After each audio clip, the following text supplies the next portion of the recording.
Ten'Andriamanitra dimy hiatrehana fotoana sarotra. Raha mandalo fotoana sarotra ianao dia natao anao ity vidéo ity ny firenentsika dia mandalo fotoana sarotra amin'izao rivo-doza Batsiray izao. Misy ten'Andriamanitra dimy reto ahafahantsika miatrika izany. Manasa anao hanaraka an'izany vidéo izany aorian'ny générique.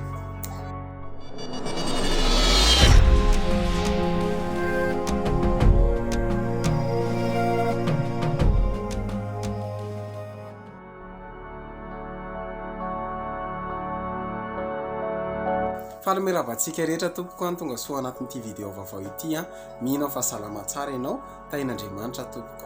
Ten'Andriamanitra dimy reto entsika manatrika fotoana sarotra. Voalohany, zany teny zany nefa lazaiko taminareo mba hanananareo fiadanana. Aty amin'izao tontolo izao no ahitanareo fahoriana nefa matoki fa izao efa naresy zao tontolo izao. Jaona toko fahenina amby 10:17. Faharoa, arindro zao momba anareo amandra-pataperan'izao tontolo izao. Matio 7:20. Fahatelo, izao malala ny hevitra hiverana anareo o Jehovah dia hevitra ahatonga fiadanana fa tsy loza amme anareo fanantenana ny amin'ny farany. Jeremia 7:21. Faefatra, tsy efa nandidy anao va aho koa mahereza sy mahatanjah aiza matahotra na mivadi-po fa momba anao Jehovah Andriamanitra ao amin'izay rehetra lehanao.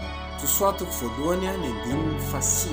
Ten'Andriamanitra fadiny farany, koa izany no tsy atahorantsika na dia ho levina aza ny tany na mifindra ho amin'ny ranomasina aza ny tendrombohitra. Salamo 4:7.